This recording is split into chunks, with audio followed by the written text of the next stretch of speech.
اعوذ باللہ من الشیطان الرجیم بسم اللہ الرحمن الرحیم۔ عزیز دوستوں، یہ ویڈیو بنانے کا مقصد صرف آپ کو یہ واقعہ بتانا تھا۔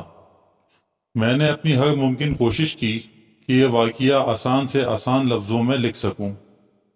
اس سلسلے میں نے کچھ کتابیں بھی پڑھی تھیں اور سوچا ہوا تھا کہ دشمن اہل بیت اور کربلا کے 72 شہیدوں کا بھی حال لکھوں گا، لیکن جیسے جیسے میں پڑھتا اور لکھتا گیا میرا قلم کمزور سے کمزور تر ہوتا چلا گیا۔ مجھ میں اور میرے قلم میں اتنی طاقت ہی نہ بچی کہ کربلا کے 72 جنتی لوگوں کی شہادت کا حال بیان کر سکوں۔ میرے اندر تو وہ حوصلہ نہیں ہے، لیکن میں یہ سوچ رہا ہوں کہ دنیا کے مال اور اقتدار کے پیچھے لوگ اتنا حوصلہ بھی لے آتے ہیں کہ آل رسول کو بھی شہید کر دیں اور پھر ہر نماز میں ان کے لیے درود بھی پڑھیں۔ اللہ اکبر۔ 7 آسمان کے فرشتوں کی لعنت ہو ان تمام لوگوں پر جنہوں نے ان 72 جنتی لوگوں کو پریشان کیا اور ان کو تکلیف پہنچائی۔ آج بھی بہت سے لوگ جن میں بچے، جوان اور بوڑھے سبھی شامل ہیں جو کربلا کے اصل حقیقت سے ناواقف ہیں، کیونکہ ہر کوئی اس واقعے کو بہت مشکل بنا کر پیش کرتا ہے، جس کی وجہ سے یہ لوگوں کی سمجھ سے باہر ہو جاتا ہے۔ لیکن میں اپنی پوری کوشش کروں گا کہ اس ویڈیو میں آپ کو آسان اور سادہ طریقے سے پورا واقعہ بیان کروں، تاکہ آپ لوگ اسے سمجھ سکیں اور جان سکیں کہ امام حسین رضی اللہ تعالی عنہ نے کس وجہ سے اور کیا کیا قربان کیا۔ حضرت علی رضی اللہ عنہ کے بعد اگلے خلیفہ حضرت امیر معاویہ رضی اللہ عنہ بنے تھے، اور حضرت امیر معاویہ رضی اللہ عنہ کو امام حسن رضی اللہ عنہ نے خلیفہ بنایا تھا۔ امام حسن حضرت علی کے بڑے بیٹے ہیں۔ امام حسن رضی اللہ عنہ امیر معاویہ سے صلح کر کے آپ کو خلیفہ بنایا تھا۔ بات دراصل یہ تھی کہ حضرت امیر معاویہ رضی اللہ تعالی عنہ سے کچھ اجتہادی غلطیاں ہو گئی تھیں، لیکن اب حضرت امیر معاویہ رضی اللہ عنہ سے امام حسن رضی اللہ عنہ نے صلح کر لی تھی، تو لہٰذا اس مسئلے پر اب ہمیں بھی کچھ نہیں بولنا چاہیے۔ ہاں، اگر امام حسن رضی اللہ عنہ کی صلح نہ ہوتی تو بھی شاید ہم کو اس طرح بولنے کی اجازت نہ ہوتی جیسا کہ اکثر لوگ بول جاتے ہیں۔ اس کی وجہ یہ ہے کہ حضرت امیر معاویہ رضی اللہ تعالی عنہ نبی کریم صلی اللہ علیہ وآلہ وسلم سے بہت محبت کیا کرتے تھے، اور اسی نسبت سے آپ اہل بیت رضی اللہ عنہ سے بھی بہت پیار کیا کرتے تھے۔ اہل بیت نبی کریم صلی اللہ علیہ وآلہ وسلم اور آپ کی بیٹی فاطمہ، آپ کے داماد علی اور علی کے 2 بیٹے حضرت امام حسن اور حضرت امام حسین رضی اللہ تعالی عنہ، یہ افراد مل کر پنج تن پاک اور اہل بیت یا آل رسول بھی کہلائے جاتے ہیں۔ خیر، میں یہ اس لیے اتنی وضاحت کر رہا ہوں تاکہ آج آپ لوگ یہاں سے کچھ سیکھ کر جائیں انشاءاللہ۔ بس میری یہ کوشش اچھی لگے تو میری ویڈیو کو اور اس چینل کو لائک اور سبسکرائب ضرور کر دیں۔ یہ بس ہماری تاریخ ہے، اس کا سنی اور شیعہ سے کوئی تعلق نہیں ہے۔ اب بھی اگر کسی کو کوئی اعتراض ہو تو بھائی میں اس کے لیے معذرت سے معذرت چاہتا ہوں۔ حضرت امیر معاویہ رضی اللہ عنہ کے دور خلافت میں حضرت امام حسن رضی اللہ عنہ کو زہر دے کر شہید کیا جا چکا تھا، لیکن اہل بیت میں سے امام حسین رضی اللہ تعالی عنہ اپنے حصے کی قربانی دینے کے لیے ابھی زندہ تھے۔ خلافت امیر معاویہ رضی اللہ عنہ میں کچھ خوشامدی لوگوں نے آ کر کہا کہ یزید بہادر ہے، دلیر ہے، عقل مند ہے، تو اگلی حکومت کے لیے یزید کو نامزد کر دیا جائے۔ تو حضرت امیر معاویہ رضی اللہ عنہ نے یزید کو بلا کر نصیحت کی کہ 3 بندوں کے سامنے خلافت کے لیے خود کو پیش کرنا، اگر وہ مان جائیں تو خلیفہ بن جانا، اور وہ نہ مانے تو چپ کر کے گھر بیٹھ جانا، لیکن بحث نہ کرنا۔ وہ 3 بندے یہ ہیں: نمبر 1 عبداللہ ابن عباس رضی اللہ تعالی عنہ، نمبر 2 عبداللہ بن زبیر رضی اللہ تعالی عنہ، اور نمبر 3 امام حسین رضی اللہ تعالی عنہ۔ دوستوں، عربوں میں یہ رواج آج بھی موجود ہے کہ جب تک نئے خلیفہ کا نام پکا نہ ہو جائے تب تک مرنے والے خلیفہ کا بتایا نہیں جاتا۔ وہ کہتے ہیں کہ ولی عہد پہلے اچھی طرح اپنی حکومت سنبھال لے، اس پہ قبضہ کر لے، تمام امور سنبھال لے، پھر بتایا جائے گا۔ یہاں بھی کچھ ایسا ہی تھا۔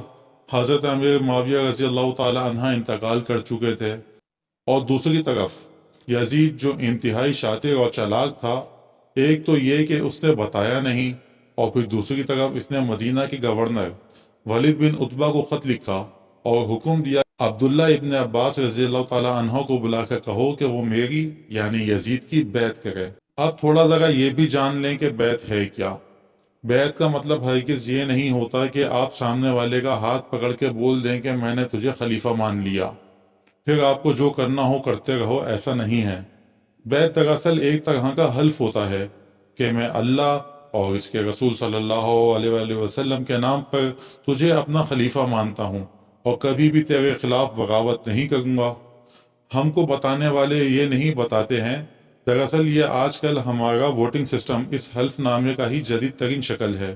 خیر، خط میں گورنر مدینہ ولید بن عتبہ کو لکھا کہ ان تین بندوں کو بلاؤ اور ان سے حلف یا بیعت لو یزید کے نام کی۔ عبداللہ بن زبیر رضی اللہ تعالی عنہ رسول کریم صلی اللہ علیہ وسلم کی پھوپھی کے پوتے اور سیدنا ابو بکر صدیق رضی اللہ تعالی عنہ کے نواسے تھے، اور حضرت زبیر بن عوام رضی اللہ تعالی عنہ عشرہ مبشرہ سے آتے ہیں۔ آپ ان کے بیٹے تھے، بہت ہی فضیلت والے بندے تھے، اور آپ کے ساتھ امام حسین رضی اللہ تعالی عنہ مسجد نبوی میں عشاء کی نماز سے فارغ ہو کر بیٹھے تھے، اور ساتھ ہی عبداللہ بن عباس رضی اللہ تعالیٰ عنہ بھی وہیں تھے، جو کہ رسول کریم صلی اللہ علیہ وسلم کے چچا زاد بیٹے ہیں، اور اس امت کے پہلے مفسر بھی ہیں قرآن پاک کے۔ اب جبکہ یہ تینوں صحابہ ساتھ تھے، تو ایسے میں ولید کی طرف سے ایک بندہ ان کے پاس آیا اور بولا کہ آپ کو گورنر ہاؤس میں بلایا گیا ہے۔ تو عبداللہ بن زبیر رضی اللہ تعالیٰ عنہ بولے کہ اس وقت بھلا کیا کام ہو سکتا ہے؟ تو امام حسین رضی اللہ عنہ بولے، عبداللہ تم کو سمجھ نہ آئی، لیکن میں سمجھ گیا ہوں۔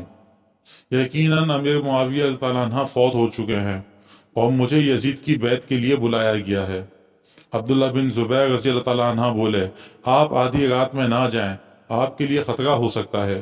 لیکن حسین رضی اللہ عنہ نہ مانے، تو عبداللہ بن زبیر اور عبداللہ بن عباس رضی اللہ تعالیٰ عنہ نے آپ کے ہمراہ 14 بندے تلوار اور نیزے کے ساتھ بھیج دیے، اور کہا اگر آپ کو کوئی گڑبڑ لگے تو اونچی آواز میں بات کر لیجئے گا، یہ ان کے لیے ایک اشارہ ہوگا، آگے یہ خود معاملہ سنبھال لیں گے۔ آپ امام حسین رضی اللہ عنہ گورنر ہاؤس میں آئے تو ولید بن عتبہ نے کہا کہ امیر معاویہ رضی اللہ تعالی عنہ انتقال کر چکے ہیں، آپ یزید کی بیعت قبول کر لیں۔ دوستوں، بس اس نقطے کو غور سے سمجھیں۔ امام حسین رضی اللہ عنہ بولے، جمعے کے دن لوگوں کو اکٹھا کرو اور ان کو پوری بات بتاؤ، جو طریقہ سیدنا ابو بکر صدیق اور عمر فاروق اور عثمان غنی اور حضرت علی کرم اللہ وجہ کا ہے۔ سر عام اعلان کرو، اگر دنیا بیعت کرے گی تو میں بھی بیعت کر لوں گا، لیکن اس وقت تو میں بیعت کسی صورت میں نہیں کر سکتا۔ دراصل یہ یزید کا پلان تھا کہ سب سے پہلے طاقتور بندے کی بیعت لے لی جائے تو چھوٹے لوگ خود ہی آ جائیں گے، اور یہ بات امام حسین رضی اللہ عنہ گورنر ہاؤس جانے سے پہلے ہی سمجھ چکے تھے۔ لہذا حسین رضی اللہ عنہ بولے کہ میں عام بندہ نہیں ہوں، تو میں چھپ کر بیعت نہیں کروں گا۔ یہ کہہ کر امام حسین رضی اللہ عنہ واپس آ گئے۔ بات یہ تھی کہ ولید ایک نرم طبیعت بندے تھے، اور اہل بیت کا تقدس اور ان کا حسب نسب جانتے تھے، تو آگے سے کچھ نہ بولے۔ حسین رضی اللہ عنہ کے جانے کے بعد وہاں ایک کمزرف بیٹھا ہوا تھا، ملک بن مروان۔ یہ خبیث بولا، ولید، حسین رضی اللہ عنہ کو جانے نہ دو، کل تمہارے لیے بڑا مسئلہ بن جائے گا، یا تو ان سے بیعت لے لو یا پھر ان سے جنگ کرو۔ جاتے جاتے عبد الملک بن مروان کے لفظ امام حسین رضی اللہ عنہ نے سن لیے تھے، تو پلٹ کر بولے، اوے ابن مرجانہ، کانا پھونسی نہ کر، تیرے میں ہمت ہے کہ تو میرے سامنے کھڑا ہو یا مجھ سے مقابلہ کر سکتا ہے؟ خیر، امام حسین رضی اللہ عنہ واپس آئے تو عبداللہ بن عباس اور عبداللہ بن زبیر رضی اللہ عنہ آپ کے دونوں ساتھی آپ کے منتظر تھے، اور بھی لوگ جمع تھے جو آپ کے لیے فکر مند تھے۔ امام حسین رضی اللہ عنہ نے آ کر لوگوں کو پوری بات بتائی۔ لوگوں نے کہا کہ جناب، ابھی وقت مناسب نہیں ہے، آپ ابھی یہاں رکیں، ہم مکہ، عراق، کوفہ وغیرہ سے لوگوں کو بلا کر ایک بڑی مجلس جمع کر لیتے ہیں، اور پھر مشورہ کرتے ہیں۔ امام حسین رضی اللہ عنہ بولے کہ یہ لوگ تو جنگ کرنے کے در پہ ہیں، اور مجھے یاد ہے کہ رسول کریم صلی اللہ علیہ وسلم نے کہا تھا کہ ایک مینڈھا ہوگا جس کی وجہ سے مدینے میں لہو بہے گا۔ فرمایا کہ لوگوں، میں وہ بکرا یا مینڈھا بننا نہیں چاہتا۔ لوگوں نے پوچھا تو پھر آپ کا کیا ارادہ ہے؟ تو امام حسین رضی اللہ عنہ روتے ہوئے کہنے لگے کہ میں اپنے باپ، بھائی اور نانا کا شہر مدینہ چھوڑ جاؤں گا، لیکن مدینے کی حرمت پامال نہیں ہونے دوں گا۔ آپ رضی اللہ تعالیٰ عنہ اپنا خاندان آدھی رات میں مدینہ چھوڑ کر مکے کی طرف روانہ ہو گئے۔ جاتے جاتے جنت البقیع کے پیچھے سے روضہ رسول کو حسرت بھری نگاہوں سے دیکھنے لگے۔ شاید یہ آخری دیدار تھا روضہ رسول کا۔ نانا تیرے خزینے کی خیر ہو، میں جا رہا ہوں تیرے مدینے کی خیر ہو۔ اللہ اکبر۔ امام حسین رضی اللہ تعالی عنہ مدینے سے ہجرت کر کے مکہ آ گئے اپنے خاندان کے ساتھ۔ اب بات کرتے ہیں کوفے کی۔ اس وقت کوفے میں گورنر نعمان بن بشیر انصاری رضی اللہ عنہ تھے۔ یہ بھی ایک اچھے اور نرم طبیعت انسان تھے۔ آپ کوفے میں لوگوں سے یزید کے لیے بیعت لے رہے تھے، لیکن یہ بیعت جبرن نہیں تھی جہاں تک مجھے لگا۔ لوگوں نے کوفے سے خط امام حسین رضی اللہ عنہ کو بھیجے، اور اکثر سرداران کوفہ نے اپنی اپنی جانب سے قاصد مکہ کی طرف روانہ کیے۔ امام حسین رضی اللہ عنہ کی جانب تمام خطوط جو عام لوگوں کے تھے، وہ اور سرداران کوفہ کے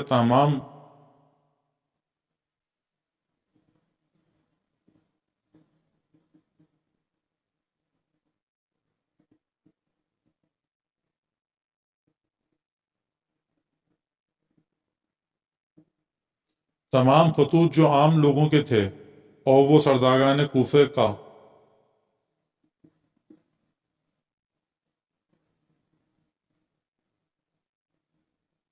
تمام خطوط جو عام لوگوں کی طرف سے تھے تمام خطوط جو عام لوگوں کے تھے، وہ اور سرداران کوفہ کے بھیجے ہوئے قاصد امام حسین سے یہ مطالبہ تھا کہ ہم نے خود کو یزید کی بیعت سے روک رکھا ہے، آپ ایسا کریں کہ کوفہ آ جائیں۔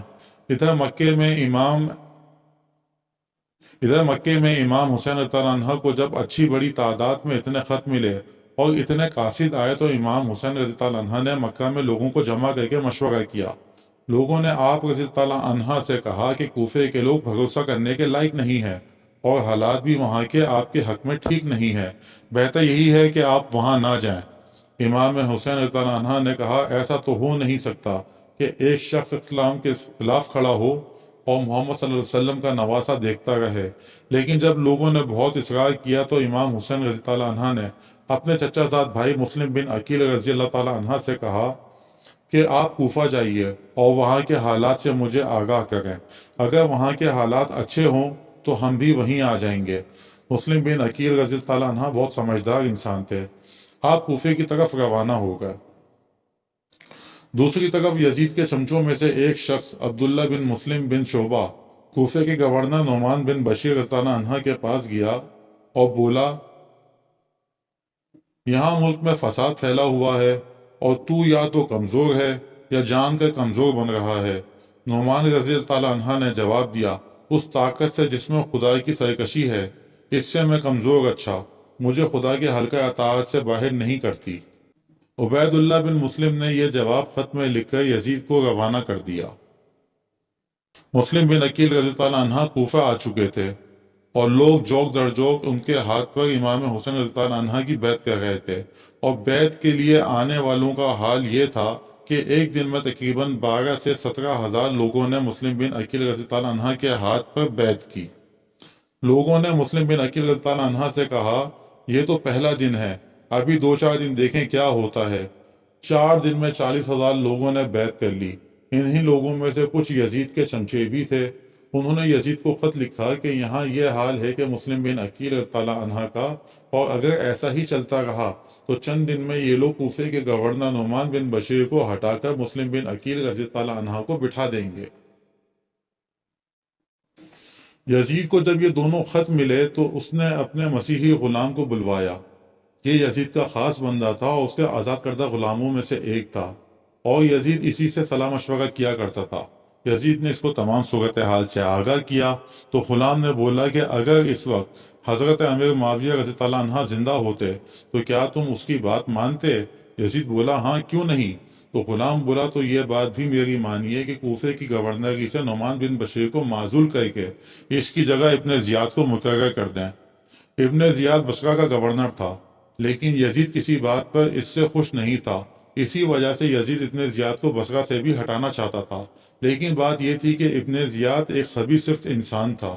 خیر، یزید سمجھ گیا کہ اس وقت ابن زیاد وقت کی ضرورت ہے، تو اس نے ابن زیاد کو خط لکھا اور بتایا کہ وہ اس سے بہت زیادہ خوش ہے اور وہ اس کو بصرہ کے ساتھ ساتھ کوفے کا بھی گورنر بنانا چاہتا ہے، اور تم وہاں جا کر فوری طور پہ وہاں کا چارج سنبھال لو، اور سب سے پہلے مسلم بن عقیل رضی اللہ عنہ کو تلاش کر کے اسے فوراً قتل کر دو۔ ابن زیاد بصرہ کے کچھ سرداروں کی بیعت میں کوفہ آیا۔ اس نے ڈھاٹا باندھ رکھا ہوا تھا، وہ جس مجلس کے آگے سے گزرتا سلام کرتا، لوگ اسے جواب میں کہتے اے دختر رسول کے فرزند تجھ پر سلام۔ وہ سمجھ رہے تھے کہ یہ امام حسین رضی اللہ عنہ ہے، کہ یہ حسین بن علی رضی اللہ عنہ تشریف لے آئے ہیں۔ حتیٰ کہ ابن زیاد قصر عمارت پہنچ گیا۔ کوفہ پہنچ کر ابن زیاد نے سب سے پہلے کوفے کے گورنر نعمان بن بشیر رضی اللہ عنہ کو معزول کر کے اختیارات اپنے ہاتھ میں لے لیے، اور راتوں رات کوفہ کے بڑے بڑے سرداران کو بلایا، کسی کو سزا دی تو کسی کو راز کھولنے کی بات کی تو کسی کو کسی اور طریقے سے مجبور کیا وہ لوگوں کو امام حسین کی رضی اللہ عنہ کی بیعت ختم کر کے یزید کی بیعت لے لیں۔ ابن زیاد نے اپنے ایک آزاد کردہ غلام کو 3000 درہم دیے اور اس سے کہا جاؤ اس شخص یعنی اور مسلم بن عقیل رضی اللہ عنہ کا پتہ کرو جس کے ہاتھ پر کوفے والے بیعت کر رہے ہیں، اور اس پر یہ ظاہر کرو کہ تم حمد سے آئے ہو اور بیعت کی غرض سے حاضر ہوئے ہو، اور یہ رقم دے کر اس کی مالی حالت بھی مضبوط کرنا چاہتے ہو۔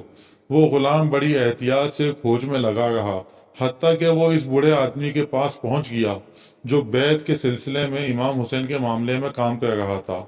اس نے شیخ سے بات کی تو انہوں نے کہا تم سے مل کر مجھے خوشی ہوئی ہے اور افسوس بھی۔ خوشی اس بات کی ہے کہ اللہ تعالیٰ نے تمہیں سیدھی راہ دکھا دی ہے، مگر افسوس اس بات کا ہے کہ ہمارے کام کو ابھی تک استحکام نہیں آیا ہے۔ پھر شیخ اسے مسلم بن عقیل رضی اللہ عنہ کے پاس لے گئے۔ مسلم بن عقیل رضی اللہ عنہ نے اسے رقم وصول کر کے اس سے بیعت بھی کر لیا۔ وہاں سے وہ غلام ابن زیاد کے پاس آیا اور اس کو پوری کہانی سنائی۔ جب تک ابن زیاد اس گھر تک پہنچتا اتنی دیر میں مسلم بن عقیل رضی اللہ عنہ ہانی بن عروہ مرادی کے مکان میں منتقل ہو چکے تھے، اور یہی نہیں، مسلم بن عقیل رضی اللہ عنہ امام حسین رضی اللہ عنہ کو اتنے لوگوں کی بیعت کا بھی خط لکھ چکے تھے اور یہ بھی کہا کہ آپ یہاں آ جائیں۔ ادھر قصر عمارات میں ابن زیاد نے سرداران کوفہ سے کہا کیا بات ہے اور لوگوں کے ساتھ ہانی بن عروہ مجھے ملنے نہ آئے؟ اس پر محمد بن اشعث اپنے قبیلے کے چند آدمیوں کے ہمراہ ہانی بن عروہ کے پاس گئے۔ وہ اس وقت اپنے گھر کے دروازے پر کھڑے تھے۔ ان لوگوں نے ہانی سے کہا کہ امیر آپ کا ذکر کر رہے تھے اور ملاقات میں تاخیر کی شکایت بھی کر رہے تھے، آپ کو ان کے پاس جانا چاہیے۔ ان لوگوں کے اصرار پر ہانی بن عروہ ابن زیاد کی طرف روانہ ہو گئے۔ محمد بن اشعث اور اس کے ساتھی بھی آپ کے ساتھ چلتے رہے، حتیٰ کہ آپ ابن زیاد کے پاس آ گئے۔ قاضی شریف بھی وہیں تھا ابن زیاد کے ساتھ۔ ابن زیاد نے جیسے ہی ہانی کو دیکھا تو قاضی شریف کو بولا اس احمق کو اس کی قضا ہمارے پاس لے آئی ہے۔ ہانی نے سلام کیا تو جواب میں زیاد نے بولا ہانی مسلم بن عقیل کہاں ہے؟ ہانی بولے مجھے کچھ خبر نہیں ہے۔ ابن زیاد بولا کہ غلام کو حاضر کیا جائے۔ غلام کو دیکھ کر ہانی چپ ہو گئے۔ یہ وہی غلام تھا جو مسلم بن عقیل رضی اللہ عنہ کے پاس آیا تھا، ان کو رقم دی تھی۔ بہرحال تھوڑا رک کر بولے میں نے انہیں نہیں بلایا تھا بلکہ وہ خود تشریف لائے تھے اور اپنا آپ میرے حوالے کر دیا۔ ابن زیاد بولا کہ اسے میرے پاس حاضر کرو۔ ہانی بولے خدا کی قسم اگر وہ میرے پاؤں کے نیچے بھی ہوتے تو میں ان پر سے اپنا قدم نہ اٹھاتا۔ ابن زیاد نے حکم دیا کہ ہانی کو میرے قریب کرو۔ لوگ ہانی کو پکڑ کے قریب لے کر گئے تو ابن زیاد نے ان کے ابرو پر چھڑی ماری۔ ہانی کا ابرو زخمی ہو گیا۔ ہانی پہرے دار کی تلوار پر جھپٹے کہ اسے میان سے نکال لیں، مگر لوگوں نے آپ کو پکڑ لیا۔ ابن زیاد بولا اب تو تیرا خون بھی خدا تعالیٰ نے میرے اوپر حلال کر دیا ہے۔ حکم دیا کہ انہیں محل کے فلاں حصے میں قید کر دو۔ ہانی کی گرفتاری کی خبر جو ہی قبیلہ مدہج کو ملی، قصر عمارت کے دروازے پر لوگوں کا ہجوم امڑ آیا۔ اور وہاں پر ایک ہنگامہ مچ گیا۔ ابن زیاد نے شور سنا تو پوچھا کہ کون ہے؟ لوگوں نے بتایا کہ ہانی کے قبیلے کے لوگ ہیں، اس کی گرفتاری پر احتجاج کر رہے ہیں۔ ابن زیاد نے قاضی شریف سے کہا کہ تم ان لوگوں سے جا کر کہو کہ ابن زیاد نے انہیں محض تحقیقات کے لیے روک رکھا ہے، اور ایک غلام کو قاضی کی جاسوسی کے لیے بھی پیچھے سے بھیج دیا۔ شری جاتے ہوئے ہانی کے پاس سے گزرے تو ہانی بولے، قاضی خدا سے ڈرو، یہ میرے قتل کا ارادہ رکھتے ہیں۔ شری باہر نکلا، محل کے دروازے پر کھڑا لوگوں سے بولا، ہانی کو کوئی خطرہ نہیں ہے، امیر ابن زیاد نے محض تحقیقات کی خاطر انہیں روک رکھا ہے۔ یہ سن کر لوگ منتشر ہو گئے۔ ادھر مسلم بن عقیل رضی اللہ عنہ کو جب خبر ملی تو انہوں نے نعرہ خاص بلند کیا اور کوفے کے 4000 لوگ ان کے ساتھ اکٹھا ہو گئے۔ مسلم بن عقیل رضی اللہ عنہ نے ہر اول دستے تیار کیے، پھر ممنہ اور میسرہ کو ترتیب دی، خود لشکر کے کلب کی قیادت کرتے ہوئے ابن زیاد کی طرف روانہ ہوئے۔ ابن زیاد نے کوفے کے سرداروں کو شاہی محل میں اکٹھا کر لیا تھا۔ جب مسلم بن عقیل رضی اللہ عنہ قصر امارات کے بیرونی دروازے پر پہنچے تو سرداران کوفہ نے اوپر سے جھانکا اور اپنے اپنے جاننے والوں اور قرابت داروں کو سمجھا بجھا کر لوٹ جانے کی تلقین کرنے لگے۔ مسلم بن عقیل رضی اللہ عنہ کے ساتھی ایک ایک کر کے واپس جانے لگے، یہاں تک کہ تمام کے تمام شام کے وقت تک سبھی چلے گئے اور مسلم بن عقیل رضی اللہ عنہ کے ساتھ صرف 500 افراد باقی رہ گئے، اور جب رات کا وقت ہوا تو وہ سبھی لوگ بھی ان کو چھوڑ کر چلے گئے اور مسلم بن عقیل اکیلے رہ گئے۔ مسلم بن عقیل رضی اللہ عنہ نے جب خود کو تنہا دیکھا تو وہ بھی وہاں سے چلے اور گلیوں میں ادھر ادھر پھرتے رہے، حتیٰ کہ ایک گھر کے دروازے پر آ کے رک گئے۔ ایک عورت باہر آئی، مسلم نے کہا کہ مجھے پانی پلا دو، وہ پانی پلا کر چلی گئی۔ کچھ دیر کے بعد جب وہ عورت واپس آئی تو دیکھا کہ مسلم بن عقیل رضی اللہ عنہ وہیں پر ہی بیٹھے ہوئے ہیں۔ وہ عورت بولی، آپ کے یہاں بیٹھنے سے شک ہوتا ہے، آپ یہاں سے اٹھ جائیے۔ تو وہ بولے کہ میں مسلم بن عقیل رضی اللہ تعالی عنہ ہوں، کیا تیرے پاس رکنے کے لیے کوئی ٹھکانہ ہے؟ عورت بولی، بالکل، آپ اندر تشریف لے آئیے۔ اس عورت کا بیٹا محمد بن اشعث کا آزاد کردہ غلام تھا۔ لڑکے کو آپ کی آمد کی خبر ہوئی تو فوراً محمد بن اشعث کو اطلاع کر دی۔ محمد بن اشعث نے ابن زیاد کو اطلاع دی۔ ابن زیاد نے شاہی کوتوال عمرو بن حریث اور اشعث کے بیٹے عبد الرحمن کو مسلم رضی اللہ عنہ کی گرفتاری کے لیے بھیجا۔ مسلم بن عقیل رضی اللہ عنہ کو خبر نہ ہوئی اور ان کے ٹھکانے کا احاطہ کر لیا گیا۔ جب مسلم رضی اللہ عنہ کو خبر ہوئی تو وہ تلوار لے کر باہر آ گئے اور پولیس کے ساتھ مبارزت کی۔ عبد الرحمن بن اشعث نے مسلم بن عقیل رضی اللہ عنہ کو بولا کہ آپ میری پناہ میں ہیں۔ اس کے بعد وہ ان کا ہاتھ پکڑ کر ابن زیاد کے پاس لے گیا۔ ابن زیاد نے حکم دیا کہ مسلم بن عقیل رضی اللہ عنہ کو محل کے اوپر لے جا کر ان کی گردن اڑا دو اور ان کی لاش کو بازار میں پھینک دو، اور ہانی کے بارے میں حکم دیا کہ انہیں کناسہ لے جایا جائے اور وہاں سولی پر چڑھا دیا جائے۔ اب ہم چلتے ہیں مکہ میں۔ یہاں امام حسین رضی اللہ عنہ مسلم بن عقیل رضی اللہ عنہ کے خط کے انتظار میں ہے۔ خیر کچھ دنوں کے بعد مسلم بن عقیل رضی اللہ عنہ کا خط ملا، جسے پڑھ کر امام حسین رضی اللہ عنہ کو اطمینان آیا، کیونکہ اس خط میں مسلم بن عقیل رضی اللہ عنہ نے بتایا تھا کہ ان کے ہاتھ پر بہت سے لوگوں نے بیعت کر لی ہے اور امام حسین رضی اللہ عنہ کے نام پر، اور ساتھ ہی یہ بھی لکھا کہ آپ یہاں کوفہ میں تشریف لے آئیے۔ لہٰذا امام حسین رضی اللہ عنہ اپنے خاندان سمیت اور مسلم بن عقیل رضی اللہ عنہ کے بھائی کو اپنے ساتھ لے کر کوفے کے لیے روانہ ہو گئے۔ کوفہ جاتے ہوئے راستے میں قادسیہ نام کی ایک جگہ آتی ہے۔ قادسیہ سے کوئی 3 میل پہلے آپ امام رضی اللہ عنہ کو حر بن یزید نے روک لیا۔ پوچھا کہ کہاں جا رہے ہیں؟ تو امام رضی اللہ عنہ بولے کہ کوفہ۔ تو یہ سن کر حر نے آپ کو بولا کہ آپ وہاں نہ جائیے۔ امام رضی اللہ عنہ بولے کہ مجھے مسلم بن عقیل رضی اللہ عنہ کا خط ملا ہے۔ اس پر حر نے آپ کو پوری بات بتا دی کہ کیا سیاست ہوئی ہے اور مسلم بن عقیل رضی اللہ عنہ کو شہید کر دیا گیا ہے، اور آپ کا ساتھ دینے والے ساتھی ہانی کو کیسے سولی پر چڑھا دیا گیا ہے۔ امام حسین رضی اللہ عنہ نے واپسی کا ارادہ کیا تو مسلم بن عقیل کے بھائی بولے، واللہ ہم بدلہ لیں گے یہاں تک کہ میں مر جاؤں۔ تو جس کے اوپر امام حسین رضی اللہ عنہ نے ان کو جواب دیا کہ تیرے بعد جی کر میں کیا کروں گا، چلو چلتے ہیں۔ امام رضی اللہ عنہ کوفے کی جانب چل دیے۔ راستے میں یزید کی فوج کا دستہ نظر آیا تو آپ نے اپنا قافلہ دوسری جانب موڑ لیا۔ ایک بار پھر آپ کو حر ملا تو آپ نے پوچھا کہ یہ کون سی جگہ ہے؟ بتایا کہ یہ کربلا ہے۔ امام بولے بس یہیں پر ہی رک جاؤ، اور خیمہ یہیں پر ہی لگا لیا گیا۔ عمر بن سعد سے ابن زیاد نے رے کی حکومت کا وعدہ کر رکھا تھا۔ ابن زیاد نے عمر بن سعد سے کہا کہ امام کا کچھ بندوبست کرو۔ عمر بن سعد بولا مجھے اس خدمت سے معاف رکھیے۔ ابن زیاد نے معافی قبول نہ کی۔ عمر بن سعد بولے اچھا تو پھر مجھے ایک رات سوچنے کی مہلت دے دو۔ ابن زیاد یہ بات مان گیا۔ عمر بن سعد رات بھر سوچتا رہا اور صبح جا کر ابن زیاد کو اپنی آمادگی کا اظہار کر دیا۔ عمر بن سعد امام حسین رضی اللہ عنہ کی طرف چلا گیا۔ وہاں گیا تو امام حسین رضی اللہ عنہ بولے کہ 3 باتوں میں سے کسی ایک بات پر مان جاؤ۔ نمبر 1، مجھے چھوڑ دو تاکہ جہاں سے آیا ہوں واپس وہاں چلا جاؤں۔ نمبر 2، یا تو تم مجھے یزید کے پاس جانے دو۔ نمبر 3، یا مجھے چھوڑ دو کہ میں کسی سرحد پر چلا جاؤں۔ عمر ابن سعد نے خط لکھا ابن زیاد کو اور امام کے 3 تجاویز بتا دی۔ ابن زیاد کی طرف سے جواب آیا کہ ان کے لیے کوئی عزت نہیں ہے، یا تو یہ بیعت کریں یا ان سے قتال کرو۔ امام حسین رضی اللہ عنہ بولے کہ یہ تو ہرگز نہیں ہو سکتا کہ میں یزید کی بیعت کروں۔ اس پر عمر ابن سعد نے